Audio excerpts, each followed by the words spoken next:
Welcome to our channel. నేను మీ తేజ. ప్రస్తుతం మనతో పాటు సీనియర్ జర్నలిస్ట్ బాలాజీ గారు ఉన్నారు. నమస్తే సార్. సో అంటే కేంద్ర హోంశాఖ ఈ టీటీడీ జరిగిన తొక్కిసలాట్ గురించి విచారణ అడిగితే చంద్రబాబు నాయుడు గారు సీరియస్ గా వార్నింగ్ ఇచ్చారు అమిత్ షా గారికి అని చెప్పేసి ఒక టాక్ బయట నడుస్తుంది. ముఖ్యంగా దీన్ని టీడీపీకి సంబంధించిన కొంతమంది కార్యకర్తలు ఎక్కువగా దీన్ని బయట సోషల్ మీడియాలో పోస్ట్ చేస్తున్నారు. అసలు ఏంటి వాళ్ళిద్దరి మధ్య అసలు ఏం జరిగింది?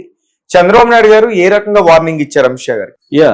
అంటే రకరకాల కామెడీలు చోటు చేసుకుంటుంటాయి మనకి. అదేంటంటే చంద్రబాబు సీరియస్ తగ్గిన అమిత్ షా అని ఒక టైటిల్తో తెలుగుదేశాన్ని సపోర్ట్ చేసే మీడియా టైటిల్ పెట్టి రాసిందన్నమాట.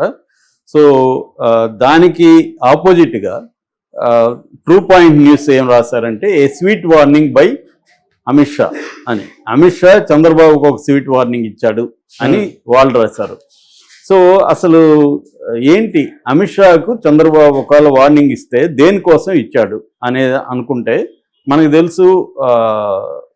8వ తేదీన నైటు తిరుపతిలో తొక్కిసలాట జరిగింది బైరాగపట్టణ పద్మావతి పార్క్లో.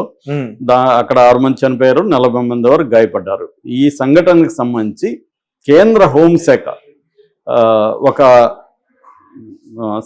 ఆదేశం చేసింది తిరుమల టీటీడీ తిరుపతి తిరుమల బోర్డుని. ఏం చేసిందంటే, మీరు దీని మీద నివేదిక ఇవ్వండి, అలాగే సంజీవ్ కుమార్ జిందాల్ అని హోంశాఖ అడిషనల్ సెక్రటరీ వస్తున్నాడు త్వరలోనే, ఆయనతో మీరు మొత్తం నివేదిక ఇచ్చి చర్చించండి. ఏం జరిగింది, ఎందుకు జరిగింది, ఎవరు తప్పు అవన్నీ తేల్చాలి అని హోంశాఖ చెప్పింది అనేది ఒక వార్త వచ్చింది. దీన్ని వైసీపీ పెద్ద ఎత్తున ప్రచారం చేసింది. చూసారా, జగన్ ఉన్న 5 ఏళ్లలో ఎప్పుడు కూడా కేంద్రం తిరుపతి తిరుమల విషయాల్లో జోక్యం చేసుకోలేదు. చంద్రబాబు వచ్చిన 8 నెలల లోపలే కేంద్రమే జోక్యం చేసుకునే పరిస్థితి వచ్చిందంటే అక్కడ టీటీడీలో ఎన్ని ఘోరాలు జరుగుతున్నాయి అన్న ఒక వాదనని వైసీపీ వాళ్ళు బలంగా జనంలోకి తీసుకెళ్లారు.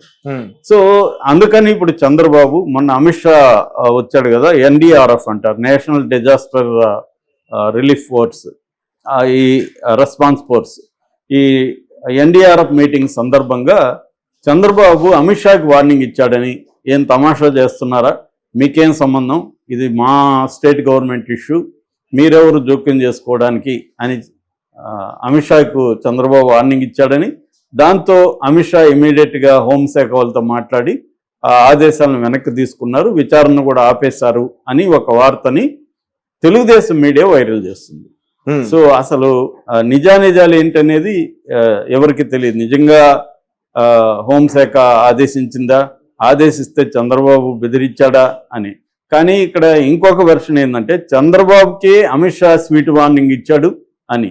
అది ఏ కాంటెక్స్లో ఇచ్చాడంటే, ఇప్పుడు డిప్యూటీ సీఎంగా లోకేష్ని పెట్టాలనే ఒక వాదన బలంగా తెలుగుదేశం నాయకులు కూడా డిమాండ్ చేస్తున్నారు. మామూలుగా మొన్నటి వరకు కేడర్ డిమాండ్ చేసేవారు, ఇప్పుడు ఓపెన్ గా పాలిట్ బ్యూరో మెంబర్స్ శ్రీనివాస్ రెడ్డి కావచ్చు, సోమిరెడ్డి చంద్రశేఖర్ రెడ్డి కావచ్చు, డిప్యూటీ స్పీకర్ రఘురామకృష్ణరాజు కావచ్చు, మాజీ ఎమ్మెల్యే వర్మ కావచ్చు, ఇలాగా వీళ్ళే నాయకులు, ఒక బలమైన నాయకులే అన్ని వైపుల నుంచి డిమాండ్ చేస్తున్న సందర్భంలో చంద్రబాబు అమిత్ షాతో డిస్కస్ చేశాడని, నేను డిప్యూటీ సీఎంగా లోకేష్ని పెట్టాలని మా పార్టీలో డిమాండ్ వస్తుంది, కాబట్టి నేను పెడతాను మీరు పర్మిషన్ ఇస్తే అని చంద్రబాబు అడిగాడని, దాంతో ఆయన వార్నింగ్ ఇచ్చాడని, ముందు అసలు మీ ఎమ్మెల్యేల అవినీతిని అరికట్టండి, ఇసుక కుంభకోణం జరుగుతుంది, మద్యం కుంభకోణం జరుగుతుంది, మట్టి కుంభకోణము, ఇవన్నీ అనేకం జరుగుతున్నాయి, వీటికి సంబంధించి మా దగ్గర డీటెయిల్స్ ఉన్నాయి, దీని వెనక లోకేష్ ఉన్నాడు, సో దాన్ని ముందు ఆపండి,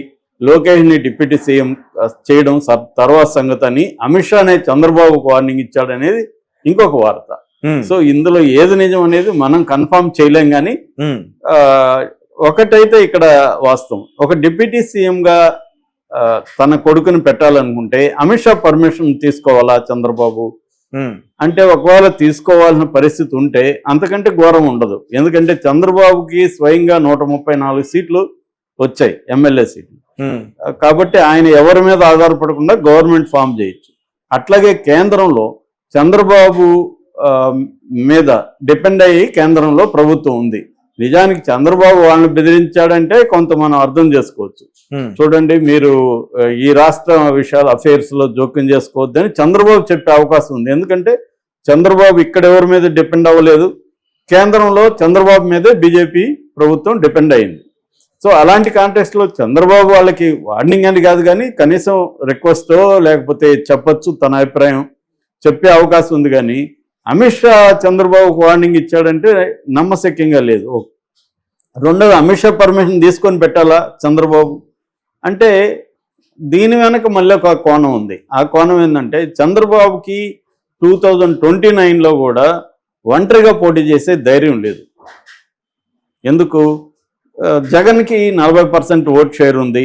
ఇప్పుడు కానీ పవన్ కళ్యాణ్ దూరం చేసుకుంటే మళ్ళీ మనం ఓడిపోయే అవకాశం ఉంది. మరి ఒకసారి కానీ ఇప్పుడు ఓడిపోతే మళ్ళీ మనం పైకి లేస్తాము లేదు. కాబట్టి మనం ఇదే కూటమితో వెళ్దాం అనేది చంద్రబాబుకు ఉంది.